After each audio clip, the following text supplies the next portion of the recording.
Hello and welcome back to another episode of One of a Kind You. Today I am super excited for everybody who will see the video. If Alice is okay with me putting a video up on YouTube, then you'll see how big my smile is because I had the opportunity to chat with Alice on her podcast a little while back, and it was such an amazing time that I was like, oh, Alice, you have to come be on my podcast. And so today's the day.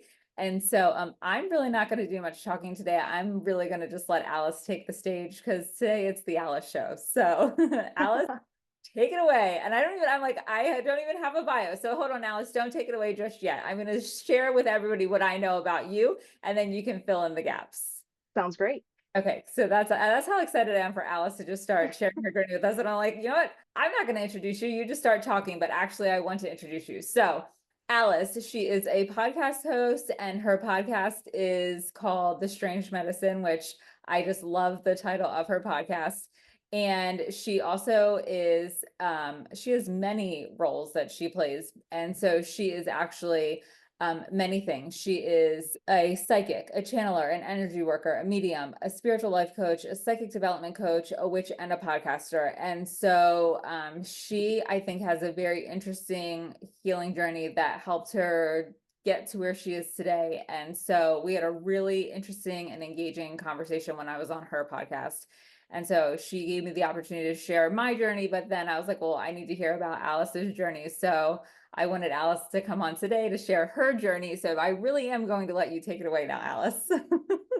Well, thank you for that lovely introduction. I do wear many, many name tags, many hats, and all of it really does come back to that connecting thread is there's so much more beyond us, this 3D life as a person.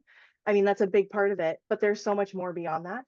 And truly, that's where I found my healing. I was in therapy from age maybe 13 until currently.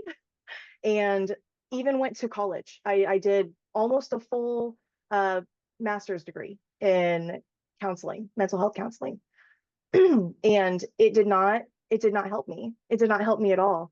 And what really helped me was when I tapped into that limitless side, the collective energy of everything, which sounds so esoteric and woo, but it's really just knowing that there's a unity, a oneness beyond the individual. Yeah, and that was my journey too. I didn't do therapy quite as long as you've been doing therapy. But I realized very quickly that it wasn't working because it was really just a one-sided approach with the pressure to take medication. And I didn't feel like that was the right option for me because I knew that the reason I was struggling, it was is all learned behavior. There wasn't like a chemical, I don't want to use the word imbalance, but there wasn't a chemical component behind the reason that I was struggling. And so I just felt like if I take the medication, once the medication stops, I'll still have the same struggles. And so, like you, it wasn't until I started discovering energy healing and more holistic things like using crystals, energy protection, that kind of stuff, that it was just like mind blown, and actually started to feel real transformation and real growth so much faster too than when I was in years of therapy. Absolutely. And I played the medication game. I mean, I started antidepressants at 13 and onto mood stabilizers, antipsychotics by 15, and continued to take them until I was 30, like early 31 year. And Such a it long wasn't, time. yes, Such a yes. long time. And you look at the indications of long-term antipsychotic use, and it really is scary. Like it knocks years off your life. And I was just taught that that was the only option. 15 years old, sitting in that psychiatrist's office saying, "You'll take this forever. You'll Yeah. take this forever." And jokes on them. Yeah. No, but it is a strange thing to have lived an entire teenagehood, young adult life of everyone believing that you are completely insane, completely unstable, and suddenly you're just not. Um, it's such a strange world, such a strange world. No pun intended, Yeah. but that's where I find myself, and really spirituality, magic, herbalism, energy healing is all what got me here. And I love it. And so, at what point did you say, okay, I can't do the medication anymore? Like, I have to try something else? Because I mean, really, you didn't, I'm going to assume that you really didn't know what life was like without them. That's exactly it. I had so many existential crises coming up on that, starting at 15, when I hit 30 years old and realized that half of my life I had been heavily, heavily medicated. I mean, one or two antidepressants, a mood stabilizer, two antipsychotics all at once. I was taking 14 to 18 medications a day, every single day for my half my life. And I did often think to myself, who actually am I? Like, who is this person that I am? Because I don't really know. And really, what got me here, no medication, is it just didn't work. I was struggling all the time, constant mental illness. Mhm. And then back in about a year ago, it'll be October, a year ago, I lost insurance and could not pay for my medications, and just went off cold turkey. Oh, And really? I, yeah. And how And was, that's, I mean, I was also taking things like Xanax, like a lot. So that's like, I'm surprised I lived, talking to like doctors. It's surprising that I was okay. But I had not had any symptoms for probably about 3 months. And I went off the medication cold turkey and didn't even have rebound symptoms, didn't have anything. And then I got insurance back and had to like really talk to these doctors about like, I don't think I really need, like, I'm okay. And it was a strange transition, but finding doctors who understand that like I'm managing just fine with my coaching and with the tools I have, those were really pivotal. And it was not at all by choice. One of those things where the universe just kind of plucks you up and drops you where you're supposed to be. yes, and says, we think you're ready now, but you don't necessarily think you're ready. So we're just going to expedite the process for you. We're just going to speed things Absolutely. up. And maybe I never would have made that decision. It was a scary thing, but I'm so glad I'm here. I would not change a single moment of my story. Yeah. So, I mean, before we hit record, you're like, my journey is really quite miraculous. And I think the fact that you had no complications from coming off a lot of medications that you have been on for a very, very large portion of your life is really a miracle. And the fact that you feel like you don't even need them because you had that chunk of time without them is incredible. It is. It's there isn't even a word for what this kind of recovery is. I mean, if you look at the psychology, the terms in the DSM, recovery or remission is when you are a certain percentage amount decrease in your symptoms. There's literally no term for being symptom free for these kind of things. And I think it's not something that's just a miraculous thing that happened to one person. I think it really does happen to a lot of people. We just don't have the space to talk about those things. Yeah, the language. And I think too, a lot of times we get stuck in our rut, so we're not even we don't even have the awareness that they are a possibility. And so when something like that does happen, typically it's discredited as a fluke or not accurate or something like that. So then the result is minimized. Absolutely. So you mentioned tools, that you have tools now that you uh, rely on and turn to when you need them. So can you tell us a little bit about your tools that you use? Absolutely. I am a big fan of a lot of somatic practices. I'm working on some certifications in them because I'm just the biggest fan. I Somatic shaking is my go-to. Oh man, a good somatic shake. I like EFT tapping. Those are really good tools for me. Honestly, grounding and understanding where my chakras are at the time. If I'm ever hearing voices or having too many of my ancestors popping in, I know how to tone down that crown, that third eye, and that shuts them up immediately. Yeah. It's so simple. And it's honestly been transformational for a lot of my clients too, where, they're in and out of hospitals taking medication. And it's like, let me show you this walkthrough to just close that crown down a little bit. And, within months, weeks, they're feeling so much better, Mhm. very much more stable. And I just don't think there's enough conversation about it. It's really an option. Yeah. So somatic shaking is something I have not done. Um, EFT tapping is my jam. And so that was one of the things that we really connected with when we chatted last time. So can you tell us, because I've seen people shake, but I feel like If I even remotely tried that, I would look completely ridiculous. And although it would just be like me in my own personal space with no one watching, I still think like, I'm quite ready for that one yet. So can you tell us a little bit about it so that maybe someone is a little braver than I to give it? Yeah.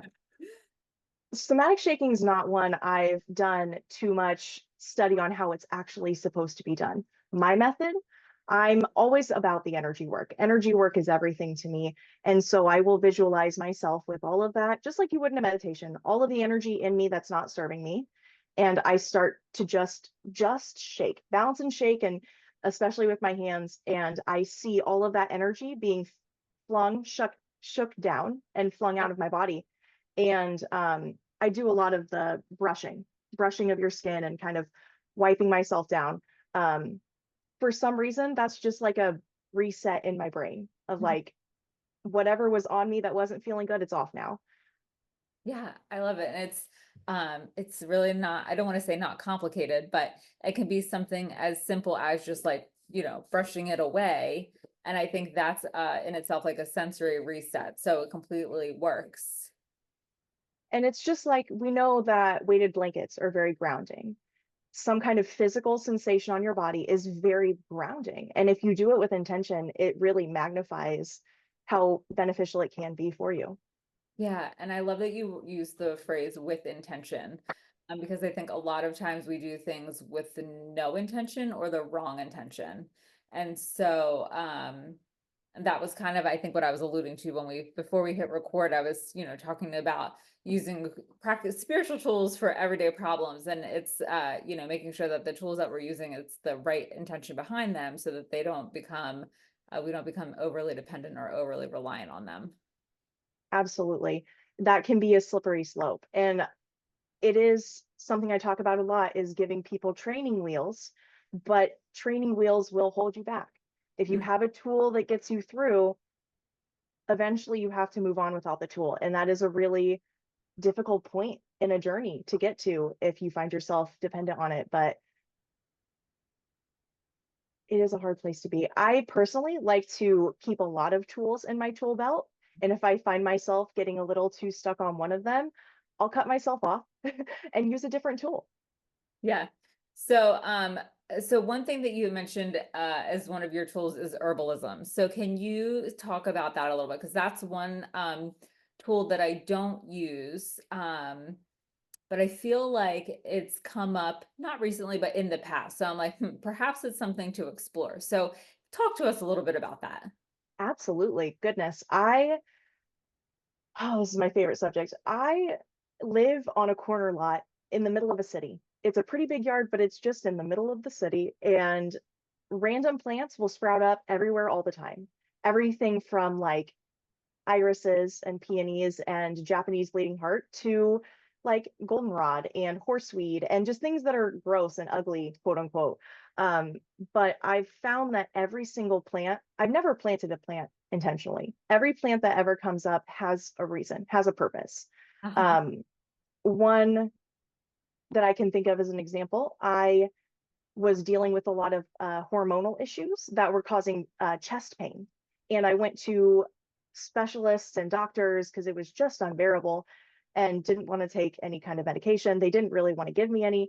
And finally, I went to this specialist and she said, you know what? I think you need to try this supplement. And it was evening Okay. primrose supplement. And 2 weeks later, evening primrose sprouted up on my yard.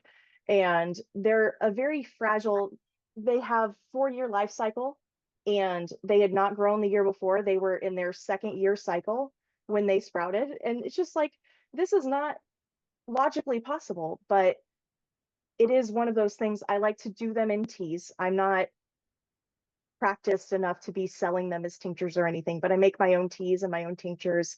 I use a lot of evening primrose. Uh, there's hardly anything, there's not anything I've ever had sprout up that's not had a reason. And I think it started with tapping into the spiritual side, tapping Okay. into what energetically does this plant have for me? And then that really led to like, well, all of this is the doctrine of signatures and it all relates back to it's all connected. Yeah. And that's my little passion project right now is putting together a little a complete guide to connecting with plant spirits that will then lead into other bigger things. And I'm just passionate about it. I'm just passionate about, even if you don't want to put a plant in your body, holding that plant and meditating with it can teach you so much wisdom. I've learned so much just from talking to trees and smelling flowers. And I love it. And it's funny because so I have a lot of property, and the original purpose of this property was a working farm. So the word is that they grew roses here, which was super cool because roses are like the highest vibration flower that exists. I don't know for certain that that is true. And then the greenhouses were across the street. And then they would take all the flowers and send them up to Philadelphia and sell them. And now the poor property hadn't been cared for so long that we have a lot of invasive species with like big thorns and things like that. So um, probably not in the next couple years. I would say probably with like in the next 5. We're gonna have a company come to get rid of all the invasive, nasty stuff to make room for all the beautiful stuff that's supposed to grow here and can't because of the ugliness. So I'm like, I'm all for it. I'm like, this is fascinating to me talking to the plants and the trees and The You mentioned rose. I the only tincture or anything I've ever made myself and sold is actually a rose hip oil. And uh-huh. rose hips are the little fruits that grow behind the blooms. And you harvest them in the fall and you cut them open, you slice them up, pull out all the little spiky hairs inside, and you let them dry. And then you put them in, I think I used argan oil. And I have a friend who has psoriasis on her scalp. So she can't use normal oils or things. And I gave her this rose hip oil infused with healing and intention. And she said it's the best thing she's ever used. She's paid, you know, $150 for the same amount of a product, and No, this was not, it couldn't compare. wow. And there's seriously something good in every plant. I think we often overlook that. And I mean, I love roses also because they're very protective. You Mhm. know, they're beautiful and lovely, but if you poke too hard, you'll get poked by that stem. Yes. And I have some roses out here. We have some pink and some white and some yellow, and they are, oh, and some red. And they're just beautiful. They're gorgeous. Yeah, I could just go on forever. Yeah, well, and I'm here for it because I will say that is probably well, first of all, I have no green thumb. I took floral arranging in high school, and basically the teacher was like, "You're better at dealing with the animals, so like if you grade, I'll give you an A." Just like you can just stop right now with the floral arranging because it's not working for you. So I was like, "Okay, noted." And my mother-in-law every year with her friends, they make Christmas wreaths and I forget what it's called, but like the thing that hangs over your mailbox or that you can like Oh, put on the fireplace. And she stopped inviting me because I was like a toddler and everybody else was, like doing these beautiful things and mine was always falling apart. So now she offers to make one for me and I'm like, yes, please. So, so clearly and I need to be more in touch with my and I was that way too. I was always crafty, but I could never grow a plant to save my life. I I mean, not until 2, 3 years ago. And then it was just like sudden, I got into my spiritual side and I realized if my plant's struggling, I can just talk to him. I can just sit down and be like, hey, friend, like what do you need right now? And it's that simple. A lot of times plants just want some company. Yes, because they're like literally like lone survivors almost. Absolutely. And what a cool connection, right? To just have a room full of plants where you're never alone. Yes. You just have a little room full of friends. Yeah, I love it. And so yeah, so that really fascinates me, like the herbalist component, because that's I think also in my brain, I'm like, oh, I can't do that because I'll do it wrong. Like I don't know the first thing about that. So like how did you even learn? I started with the spiritual side, and that was just well, it really started with sitting under a tree and being curious and trying to talk to him. And he did talk to me and gave me so many insights and wisdom. Trees are very wise ancient souls. And so that really piqued my curiosity. And I was like, oh, if I can talk to this tree, who else can I talk to? And it really started all with the woo and just like figuring it out. I do a lot of magic and witchcraft. So I was like, okay, I can make my spells work a lot better. I can help this healing aspect if I find the exact plant that wants to help me with that intention. And then it kind of got into, in the spiritual community I was a part of, I have an herbalist friend, and she was saying like, oh, that's a great plant for XYZ. You had that sprout up. That's a great plant for this. And I realized they were all things that I was dealing with. So it took that little outside nudge from the universe to really start digging. But now it's all of it all at the same time.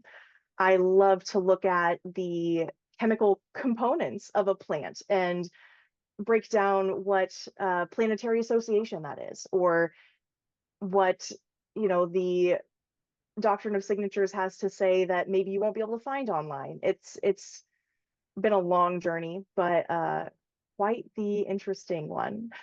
It sounds absolutely fascinating. And so now I'm like, okay, now you need to tell us about magic and witchcraft, because when I think of witchcraft, I think of the movie The Craft from 1995 that I was absolutely freaking obsessed with in high school because I wanted to be a witch like them. That's the stupidest thing, Alice. Oh no, no, no. See, Not good witches, but oh well. like they became so badass in that movie that I was like, yes, please. I need some of that badass in my life. I grew up in a family where I was not allowed to watch anything that had a witch in it. I was not allowed to watch Pokemon or Avatar The Last Airbender because those were all satanic, quote unquote. Um, and if you ever said the word witch, it was like a curse word. I was never allowed to dress up as a witch or anything like that for Halloween. Like that's how restrictive it was growing up. And look how well that worked. But Well, that's usually I I the agree. I parents agree. say, no, no. And then it's like, oh, yes, it's happening. Bet. And so it is, I think that was like possibly a good thing, possibly not a good thing, in the beginning, because I didn't know what to look at, but also I didn't have any limitations and I was able to make my practice my own. Um, and really, I started with witchcraft in 2013, far before I became spiritual. I Yeah. was learning Druidism, particularly, and then it really picked up in 2019 and I got very dedicated to it. And now witchcraft is probably close to one of my biggest services I offer. If someone's in a pinch for some money, okay, let me call on Mercury and get you some cash flow, or you need some opportunities for this new job you're applying for.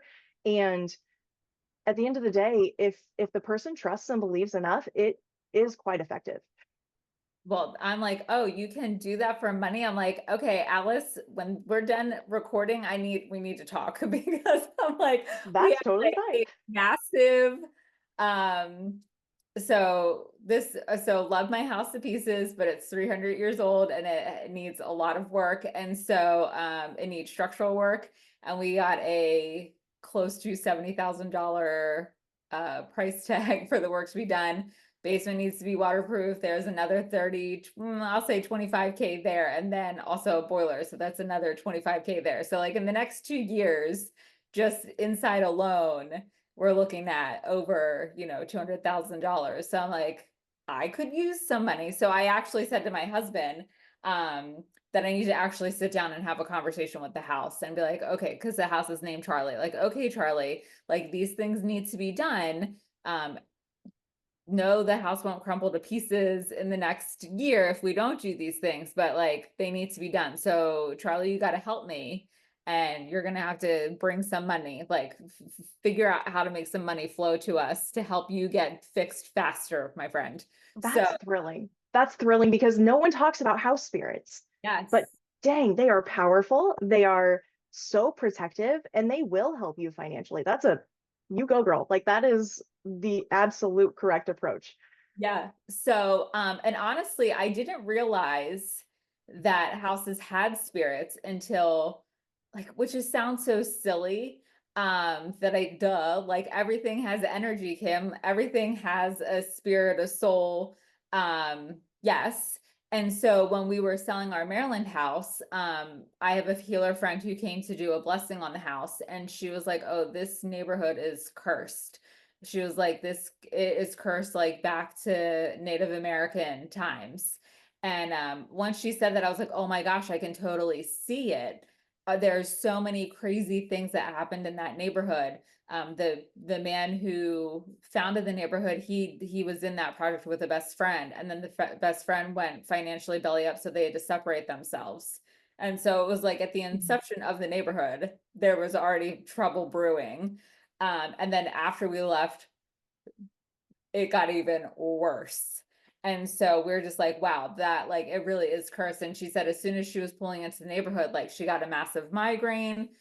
And so that house was 30 years old, and it was definitely like a younger soul. So it when she asked it its name, it just said like all of these random letters, and that made absolutely no sense. And then it was like, but just call me K7, because the first letter was the K, and then it had 7 letters after that. So it just wanted to be called K7. I was like, okay, sure thing, K7. Um, and so that poor house, like I just always wish that we could like pick it up and take it out of that neighborhood. Um, but then I'm like, well, that's like karmically, I guess, what the house chose for its existence. But Yeah. we blessed it and everything before we left. So then we moved here. And so she was like, this place feels much more neutral. It doesn't feel bad or good. It just feels neutral. And so she was like, and this house is named Charlie. So I was like, okay, Charlie. So Charlie and I are going to have a conversation because we need to bring the finances flowing this way. Absolutely. And I think a lot of people, like once you really dive into how magic works, it is a step-by-step process. I think that's something that's often overlooked with money magic. You have to start with opportunities. You Yeah. can't bring in money if you don't have opportunities. And I think the last success story I had with a money spell was with my friend. My friend, you know who you are. She listens to my podcast, so she'll see this. But she was in a little bit of a pinch, needed some money for her son's birthday, to just like keep things up and running. And I didn't tell her, but I did a little something while I was doing something for myself. And I think I asked for $500 and she got like 650 as like a bonus from where she was already working as like a thank you or a tip or something. And it is like just it's so possible. Yeah. You've got to sway the odds of things is kind of it. But you start with the opportunities, you build up and to expanding those opportunities and success spells. And it's layered, but it's possible. It's something I do very often. Yeah. So I think that's where I'm like I'm such not that what magic and witchcraft isn't practical spirituality. It very much is, but I think I'm like so practical that I'm still like eyes wide open when it comes to like witchcraft and magic and things like that. I'm like the little kid that's like, whoa, neat, cool. And like that is the practical side, but that's not most of my practice. Most of my practice is that like, did I just step into a movie kind of thing? You know, with the especially this year, like diving into like summoning spirit familiars and then like making a little house for them to live in, and then you make a big room and you get your salt circle, and it's like I'm in a movie right now, but it is real magic that does work. And so it's very interesting that sometimes it is just burning a candle and some pieces of paper and getting some money. And then sometimes it's making salt circles and summoning spirits. Yeah. It's quite diverse. It sounds like it's, and I'm like, okay, so now you need to tell me about summoning spirits and salt circles because I'm like, Alice, we could be here till 9 o'clock tonight if you keep saying these things because And you if just you give me the opportunity, I won't shut up, girl. Yeah. Well, okay, hold on. I have my little friend here. I've never shown her, but this is my spirit familiar. She lives in this doll. Her okay. name is Gigi, or great grandmother, is like she likes to go by. Um, and I just I made the doll Yes. and had my little a white salt and a black salt circle. And I work with Hecate as my matron. So she works with spirits and all of those things. So I just asked her like, hey, you want to like give me a spirit who wants to help me, particularly with finances and spiritual protection? And she does. We make a little contract every month, and I'm like, hey, these are the things I want. And if you can do that, I'll do little offerings for you, little gifts, whatever you need. And it's a very reciprocal process. But yeah, it is quite movie like, you know. I think summoning her was the most radical witchcraft experience I've ever had. Yeah. I've never talked about this. I was in my little Right. circle. I'm like, you have me hook, line, and sinker. I am beyond fascinated. Uh, Keep talking, Alice. You got me. So I had my little circle, and I had, you know, you have little some symbols and some triangle of manifestation. You have all these different tools, and I did my summoning incantation. I'm sitting and I'm waiting, and the person who was I was working with to like figure out how to get this done right was like, you'll just know when they show up. And I did have my two dogs in my room with me as we were doing this, because I was in charge of the dogs for the night, and they cannot be left alone. They'll cry all day. So I'm sitting there, and I feel this cold breeze in a room with no windows, no vents. It's just a cold breeze. And I was like, oh, okay, that's something. And Were you as scared? I no. Um, I was beforehand, but once I was in the spell, I was quite comfortable, because Hecate, as my matron, I'm very sensitive to her and her messages. She was standing in the corner of the room, like the bodyguard, like, I'm going to take care of this. Like, you don't need to worry about anything. Um, but I also had a very like, if this goes wrong, I know exactly what to do. All the fail safes in place. Um, and I asked the doll to, or the spirit to enter the doll. And my dog stood up after not moving for an hour, stood up, walked over, and sniffed the little doll, and was just like looking at, cocking her head to the side. And I was just like, well, that's wild.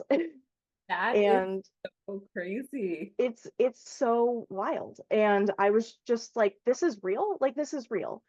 Um, yeah, but I think within a week I had had like two new clients, and that was her thing. Like, can you bring me some clients? And I had two new clients after a long time of nothing. And it was just so stranger than fiction. You couldn't write it.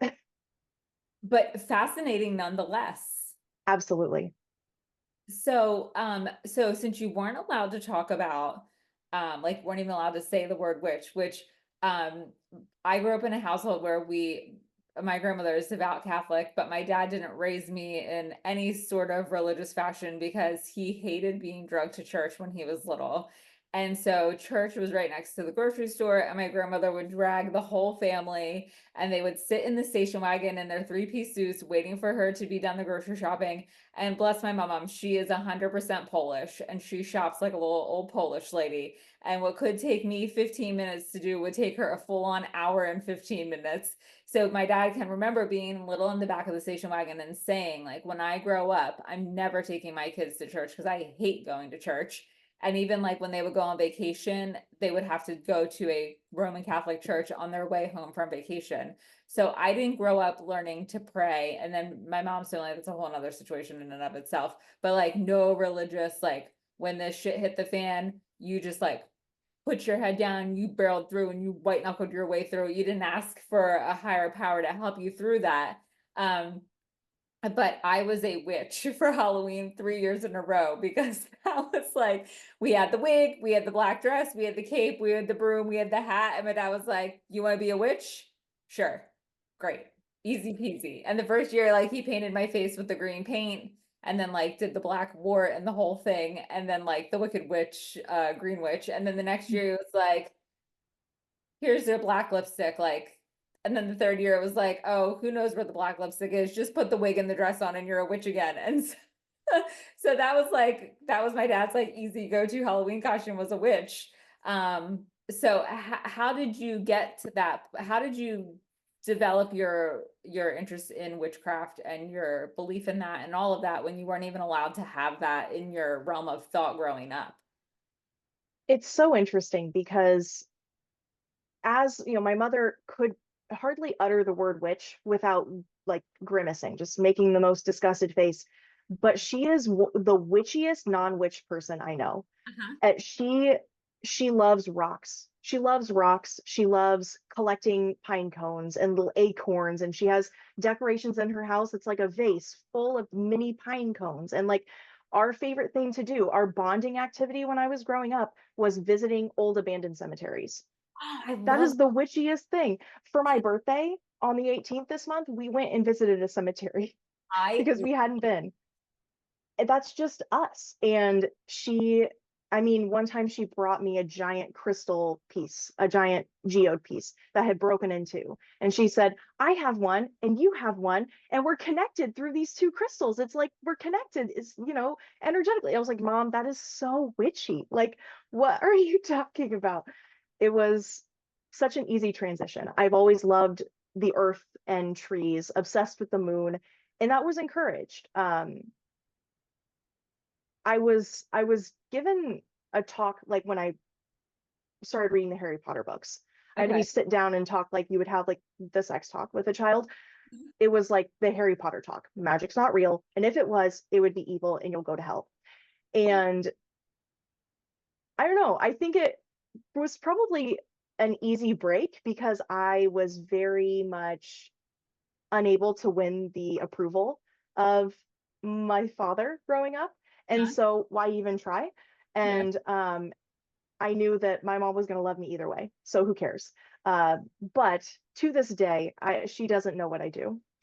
Okay. She doesn't know that I'm out here on the internet. She doesn't know that I do anything spiritual. I call it consulting. I do consulting.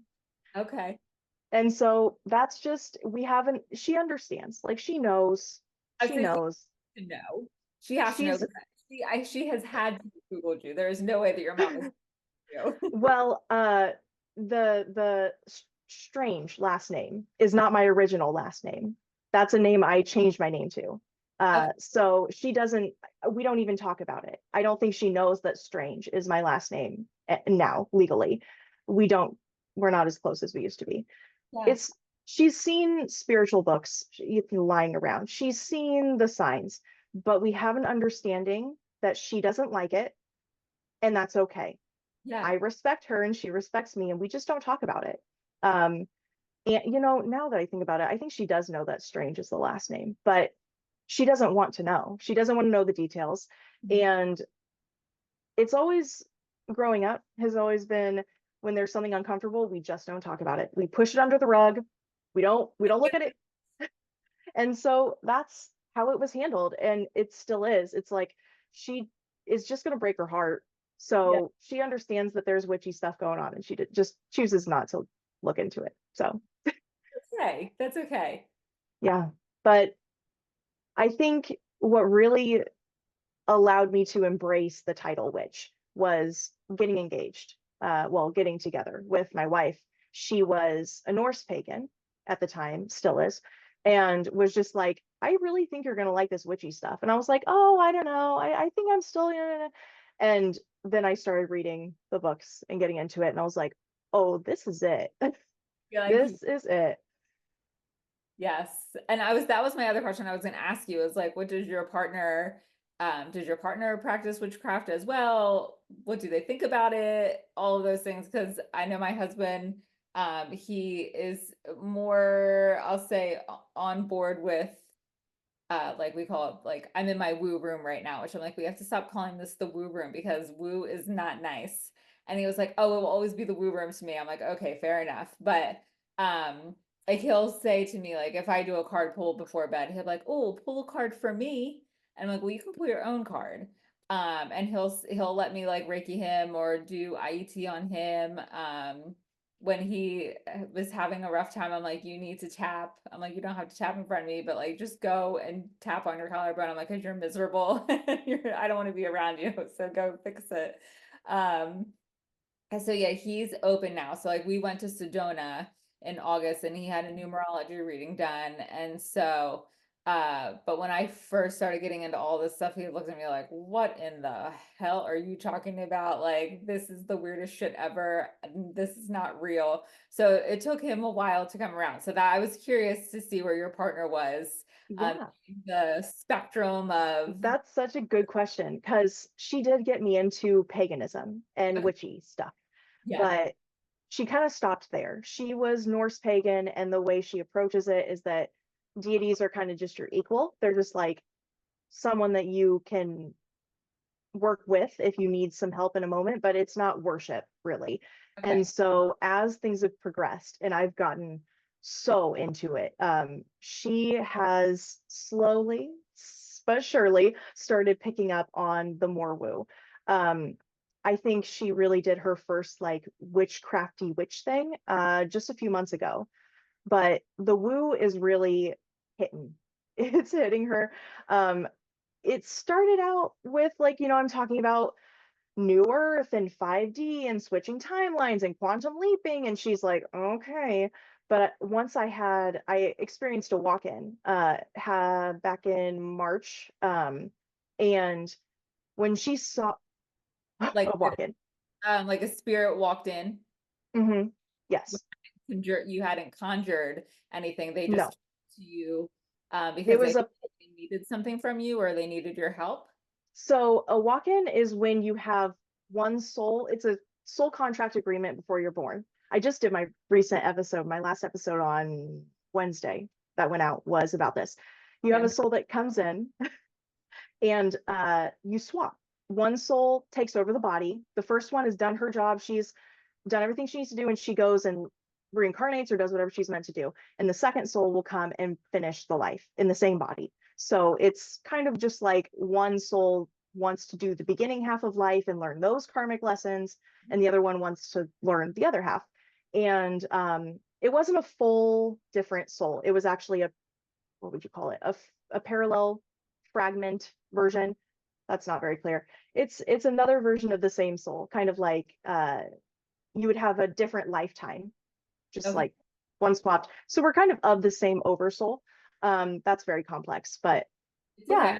yeah, It's like the original soul had like a little glow up and came back and is ready yes, to finish the life. yes. It's like there's two of the same soul that timeline switched. You have two parallel timelines. One went this way, one went this way. The one over here was like, okay, I've done the work. And this one's like, okay, I'll take over. So Yeah, that's kind of what happened. almost. What was that? Like almost like twin souls, soul twins. Yeah, yeah, that's a good way to put it. Yeah. And I experienced that back in March and in May. We had a from March to May, we were both kind of chilling here, and then the original left in May. All aligned with the astrology, the new moons, full moons. It was quite incredible. And once that happened, and my wife saw that everything about me is just different, like strikingly different. I hear her now talking to our normie friends saying like, well, it's kind of like we switched timelines, or have you checked the eclipse season stuff? Like that sounds like eclipse season energies going on in your life. And it's like, oh, I got you, like you are into it now, girl. And it's so sweet. And there are things that happen now where she'll catch me and she'll be like, you're manifesting that right now, don't say that, you're going to manifest that. I'm like, okay. So it's been fun to see her develop her own version of Yeah. spirituality and of witchcraft and whatever that looks like for her, completely free of my influence. Because I tried to influence it way back in the day, and that's just not, I didn't fly. But it's beautiful to see where she's found herself. Yeah, I love it. So it's funny because my husband does the same thing to me. He's like, "Do you need me to coach you right now?" I'm like, "No, you big jerk. I don't." And I didn't ask. So keep it moving. Like, I'm the coach and you're not. So you can't coach me, which is not true. He totally can. But I'm like, didn't ask. He's like, "Well, I know, but just thought you might want the reminder." I'm like, mm-hmm.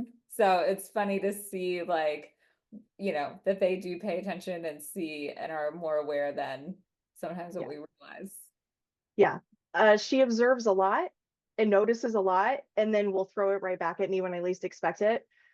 That's quite the moment. And there are certain times where I'll be experiencing, feeling really sick or really off or something, and she'll say like, you realize you're carrying around your clients energy from that curse removal you did last week. And I'm like, gosh, dang it. Why didn't you say this a week ago? Like, it's so funny the things they pick up on.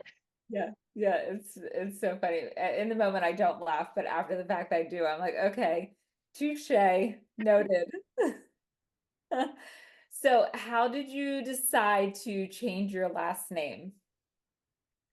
That is such an interesting story. So, and I've never told this story either. When I started my podcast back in 2021, I was in school for counseling. And I was like, if anybody finds out I'm into this woo witchy stuff, I'm never going to get a job. And so I started by going by Alice Strange. And just everywhere. Like if I wasn't in my real world life, everyone online, all of my connections, my networking was through Alice Strange. And that I don't know, it just embodied the energy I was trying to be. Yeah, And I did legally change my name. I love it that much. And I ended up adding Alice Autumn. We'll talk about that. I added Alice Autumn in October 2022. No, sorry, 23, about a year ago. And it was because I work with a friend, a practitioner who works with the soul contract system. And name optimization is what they call it. They do it for businesses and for websites and for people. And so looking at the soul contract, it's a modality. It uses numerology, the Hebrew alphabet, all of these things to figure out the energies of every letter. And Alice Strange was okay, but I was carrying a lot of old energy from my before Alice Strange. And so I ended up changing it to Alice Autumn. That's why it was strange. It was spelled without the N at the end of it, Autum, because that was the right energy. And that name served me for a while. It served me and I loved it. And then just about a month ago, I changed to Alice Estrella. And that one is probably our permanent name. That's probably the name we're going to be sticking with. It's on the legal, it's on my documents now. So that's where we are. And I also picked that name through the soul contract system with my practitioner friend. So I think that's fascinating. Because it's funny, like I don't always necessarily feel like connected to my name. Um, Maybe because there was like negative energy around my name being chosen for me. Excuse me.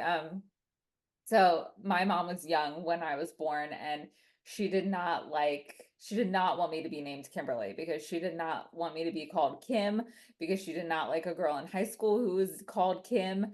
And she tried to break the girl's nose with a volleyball. Like, mom, not good, not good. So the agreement that they had, my mom and my dad had, was that if my first name had to be Kimberly, because my dad was adamant that my mom would pick my middle name and it would be for my dad's mom, my Polish grandmother, Victoria. So growing up, my mom would always try to call me Kimberly, and I've never been Kimberly. I've always been Kim. Even still now, I'm 42, and she will write Kimberly on my birthday cards.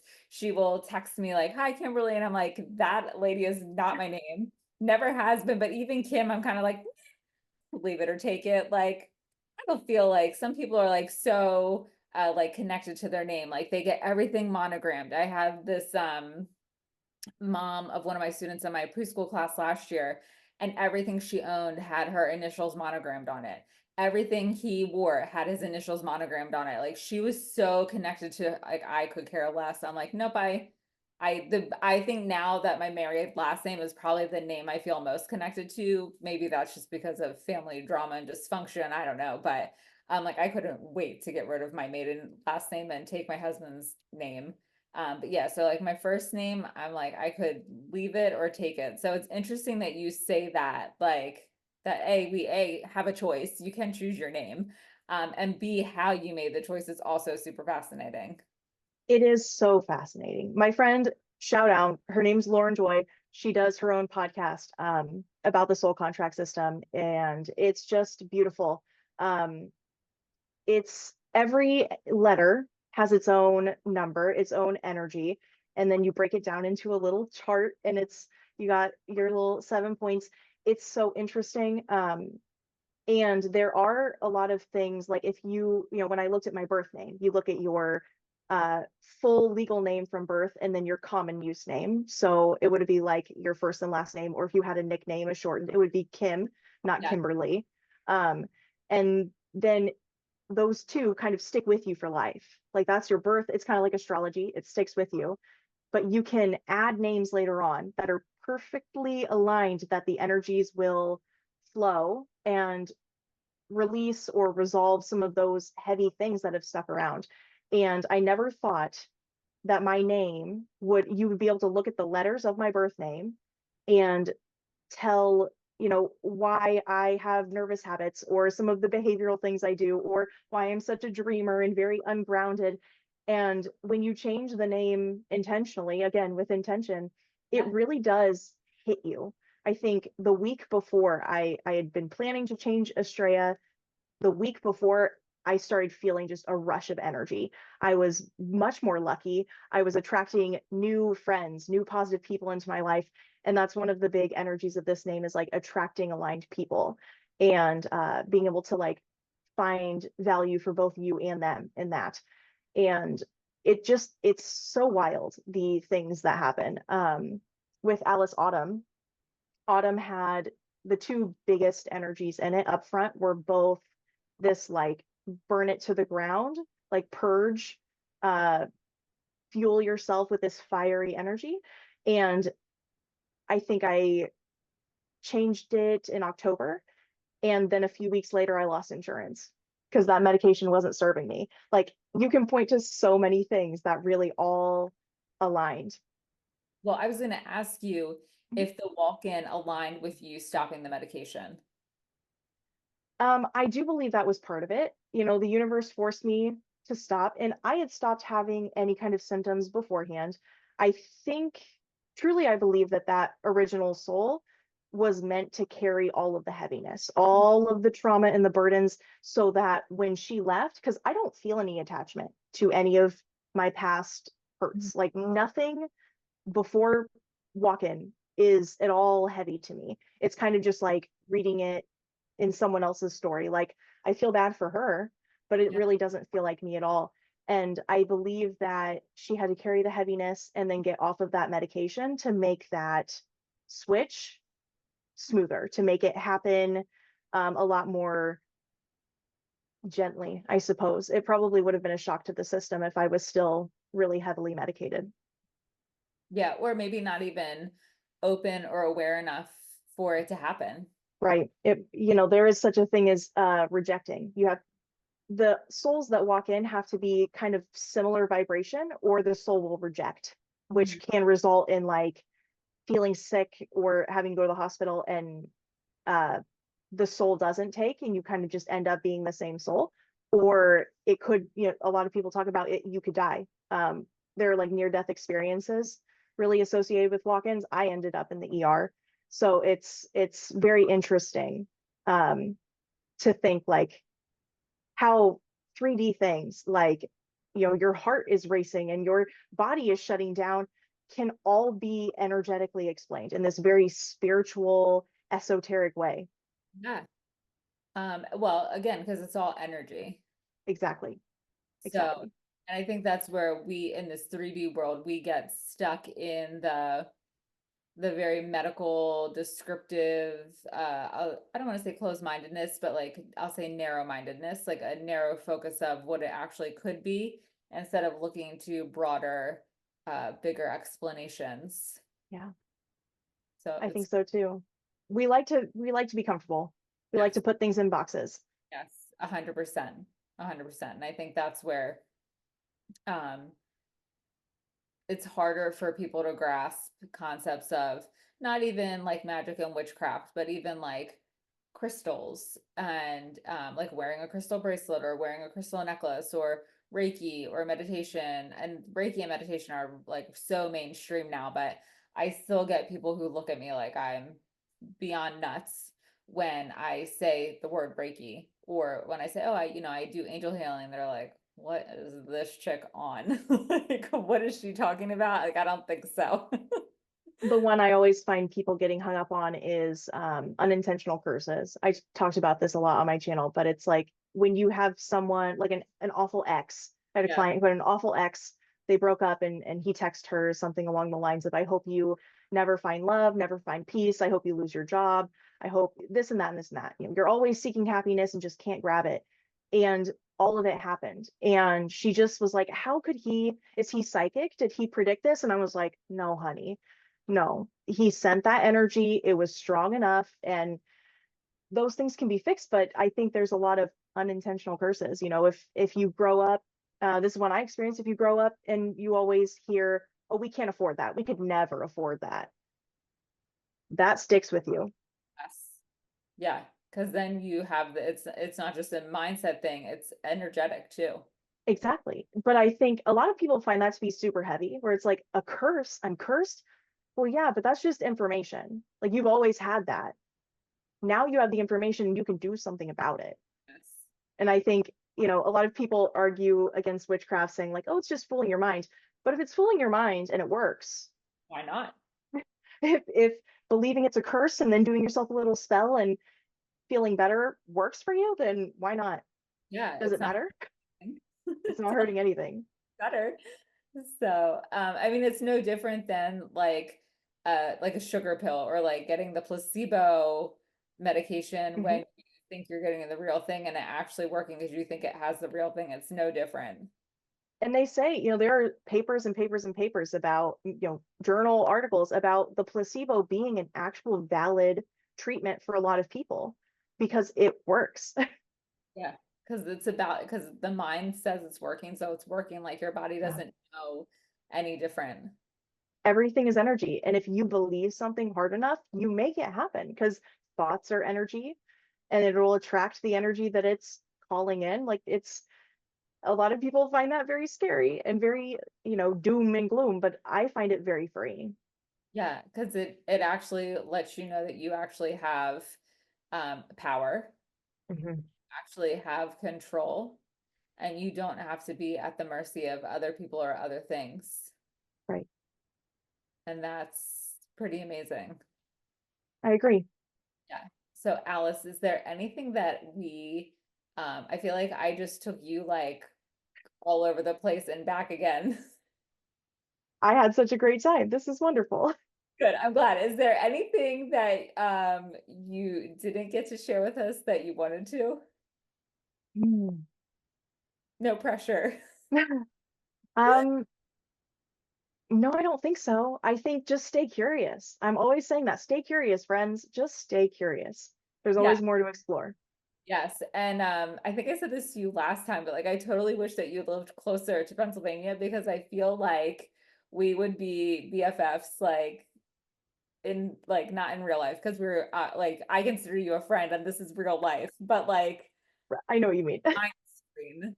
Exactly. And you know, I'm working up to that. I know I'm moving. Indiana's not for me. I'm moving and it's either going to be Pacific Northwest or possibly like Massachusetts area. So either way, I'm just gonna that's the Sagittarius in me. I'm ready to fly and we'll see where we go. Yeah. So who Uh, knows? so for some reason I had it in my mind that you lived in upstate New York. I don't know why I thought that and No. not Indiana. Because I'm like, oh, she just lives in upstate New York. That's only like 7 hours away. Like it's not that far. Yeah, I think Pennsylvania is like really far, like 9 hours or something. Yeah. Yeah. Um, I went to years ago before the pandemic hit, I went and I spoke at Purdue University and I had to fly there because I think I looked to drive because I was like, oh, it's not that far. And I looked and it's far. It's like It's 12 far. hours or something crazy like that. So yes, it's farther than we realize. And I'm I like an hour from Purdue, an hour closer to you. So so yeah, so I flew into the airport and then I still had to drive like 45 minutes to an hour to get to Purdue. yeah. And driving through Indiana is nothing. It was There's nothing there. yeah, it was cornfields and farms. I was just driving through there and I was like, wow, I guess like everybody legit just farms for a job Kind of. Yeah. here in Purdue University. Or I guess they work at Purdue University in some capacity. Yeah. Yeah. So I will say that we lived in New Hampshire for 5.5 years, and New England is so amazing. So Massachusetts is pretty amazing too. Is Boston is an amazing city. It's like not like a dirty, nasty city. It's like actually beautiful. Um, and so then I'm just a train ride away because I can literally ride the train up to Boston. I think it's a 4 hour train ride. Well, I'm manifesting the dream life where I am doing retreats and traveling all over the place and visiting my friends and flying everywhere all the time. So that's the future life coming very, very soon. Yeah, Speaking so it into existence. yeah, speak into existence. But I will say that the Pacific Northwest is also really amazing too. I've been to Seattle with my grandmother years and years ago to visit her sister, and but I will say it does get a little dreary there. So that's the Yeah, only. that's my biggest hesitation. Yeah. My brother-in-law and sister-in-law, they moved she's from Bend, Oregon, which is like, I guess it's considered the high desert, so it's very dry there and so gorgeous. Like I've never seen sky so blue. And they love them some roundabouts. On the East Coast, we hate roundabouts. But everybody, they love them some roundabouts in Bend, Oregon. And it was absolutely beautiful there. Um, but then she got a job at Nike, and so they moved to Portland, and they absolutely hated it because traffic was a nightmare and it rained all the time. So they ended up moving back to Colorado. Interesting. I've Yeah. thought about Colorado too. I'm not decided on anything. I've learned that making plans, it's like that saying, the way to make God laugh is to make plans or something. Like I find that to be very true. Yeah, yeah, Colorado is amazing. When we went to visit them, because I think they live in Broomfield. And when we went to Broomfield, I was like, okay, can we move here? And my husband was like, no, because it doesn't really work for my job. I was like, okay, noted. But Colorado is also amazing. My best friend lives in Colorado. So, not that I'm trying to influence your decision. No, that's fine. But I also am wanting to do retreats, so maybe we could co-host something. I would love that, honestly. Let's make So, it happen. yes. All right. So we have plan like stay tuned, people, because we're making plans. So, oh my gosh, Alice, this has been so fun. Thank you for taking the time to chat with us and share with us your Absolutely. journey and your all of the experiences that you've had. I am mind blown and fascinated. And I'm like, okay, Alice, you need to write a book, and I will buy your book and read it. And then we'll have to have you back on the podcast again to share about your book. Sounds wonderful. Sounds wonderful. The book is already in the works, by the way. Oh, look at that. Perfect. So yes, please keep me posted because I'm definitely like need to learn more about your journey. It's been just so incredibly fun. So thank you so much for spending time with us. Thank you so much for having me. I would love to do this again and again and again. I had so much fun. Likewise. So, okay, so we'll have to plan again for you to come back on my podcast, and then I'll come back to yours too. Sounds wonderful. Let's do it. Done. All right. So, if you found this episode engaging, interesting, insightful, all the things, you have to share it. And just we are so appreciative that you took the time to tune in to listen to this episode. So thank you so much, and we'll see you on the next one.